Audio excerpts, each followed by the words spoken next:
आता एक महत्त्वाची बातमी आहे राज्यातील हवामानासंदर्भातली। राज्यातील काही जिल्ह्यांना हवामान विभागाने इशारा जारी केलाय।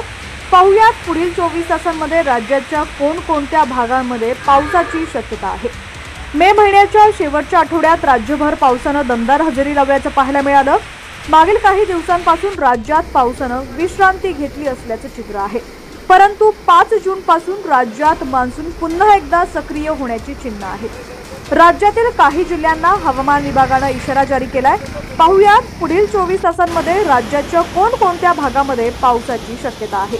त्याआधी तुम्ही जर HPN मराठी न्यूज चॅनल पहिल्यांदाच पाहत असाल आणि अजूनही चॅनलला सबस्क्राइब केलेलं नसेल तर आत्ताच सबस्क्राइब करा, जेणेकरून आमचे पावसाचे आणि धरणांचे अपडेट्स लवकरात लवकर तुमच्यापर्यंत पोहोचतील। यामध्ये उत्तर महाराष्ट्रातील नंदुरबार, धुळे आणि जळगाव, मराठवाड्यातील जालना, छत्रपती संभाजीनगर आणि पूर्व विदर्भातील भंडारा, गोंदिया, गडचिरोली, नागपूर, वर्धा आणि चंद्रपूर अशा एकूण 11 जिल्ह्यांना हवामान विभागाने मध्यम स्वरूपाच्या पावसाचा इशारा दिलेला आहे।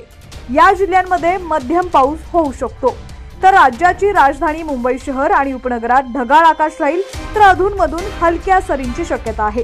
मुंबईतील किमान तापमान 26 अंश सेल्सिअस तर कमाल तापमान 33 अंश सेल्सिअस एवढं असेल। कोकण विभागामध्ये ढगाळ आकाश राहणार असून तुरळक ठिकाणी हलक्या सरी कोसळू शकतात। पश्चिम महाराष्ट्रातील पुणे जिल्ह्याच्या घाट भागामध्ये हलका ते मध्यम पाऊस होऊ शकतो, तर पश्चिम महाराष्ट्रातील उर्वरित जिल्ह्यांमध्ये कोरडं हवामान पाहायला मिळेल। उत्तर महाराष्ट्रातील धुळे, नंदुरबार आणि जळगावमध्ये वादळी वाऱ्यासह मध्यम पाऊस होऊ शकतो, तर नाशिक जिल्ह्याच्या घाटावर देखील मध्यम ते जोरदार पावसाची शक्यता आहे। मराठवाड्यातील काही जिल्ह्यांमध्ये देखील मध्यम पावसाची शक्यता हवामान विभागाने वर्तवली आहे। छत्रपती संभाजीनगर आणि जालना जिल्ह्याला हवामान विभागाने येलो अलर्ट जारी केलाय, तर बीडमध्येही वादळी वाऱ्यासह हलका ते मध्यम पाऊस होऊ शकतो। विदर्भातील 6 जिल्ह्यांना हवामान विभागाने येलो अलर्ट जारी केला असून उपराजधानी नागपूरसह चंद्रपूर, वर्धा, भंडारा, गोंदिया आणि गडचिरोली या जिल्ह्यांना मध्यम पावसाचा इशारा देण्यात आलेला आहे।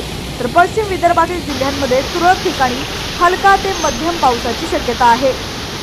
दरम्यान आता राज्यातील तुमचा जिल्हा कोणता आहे आणि तुमच्या जिल्ह्यातील हवामानाची स्थिती कशी आहे कमेंट सेक्शनमध्ये नक्की कळवा।